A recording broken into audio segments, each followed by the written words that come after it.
அனைவருக்கும் வணக்கம். என் பெயர் ஆசாய் நித்திகா. நான் 6ஆம் வகுப்பு A பிரிவில் படிக்கின்றேன்.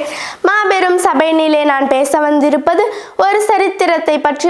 கிராமங்கள் தோறும் பள்ளிக்கூடம் திறந்து வைத்த ஒரு சரித்திர நாயகன், ஏழைகளின் பங்காளர், கர்ம வீரர் காமராஜர் பற்றியே நான் இங்கு பேச வந்துள்ளேன். தோன்றின் புகழோடு தோன்றுக என்ற குரலுக்கு பொருந்திய காமராஜர் அவர்கள் 1903ஆம் ஆண்டு ஜூலை மாதம் 15ஆம் தேதி விருதுநகரில் பிறந்தார்.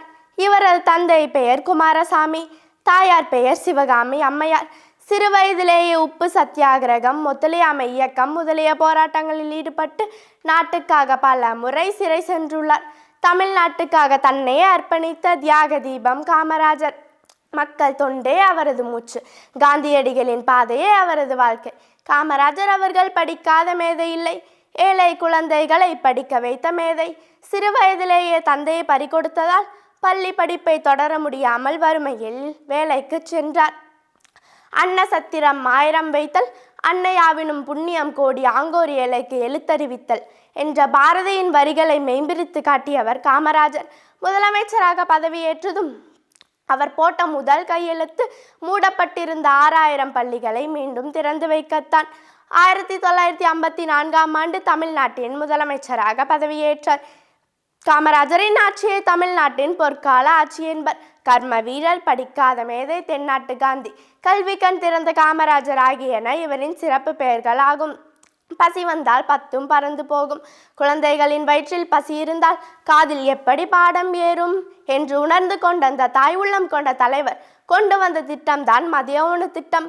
மற்றும் மேலும் 12000 புதிய பள்ளிகளை திறந்து கட்டாய கல்வி, இலவச கல்வி என பல திட்டங்களை கொண்டு வந்து கல்வி புரட்சி செய்தவர் காமராஜர். கருப்பு காந்தி என்று வடமாநில மக்களால் பாராட்டப்பட்ட ஒரே தமிழ் தலைவர் காமராஜர் ஆவார். பாம்பின் கால் பாம்பரியும் என்பார்கள். ஏழையாக பிறந்த இவர் ஏழைகளின் துயரை துடைப்பதையே தம் குறிக்கோளாக கொண்டுள்ளார்.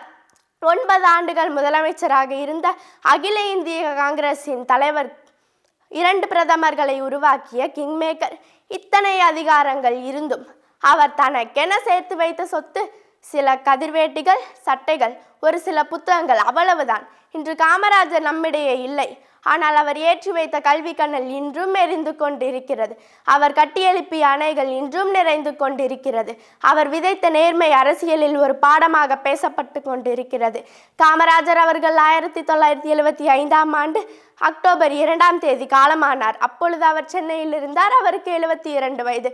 கல்வி கண் திறந்த காமராஜரை போற்றி வணங்குவோம். நன்றி, வணக்கம்.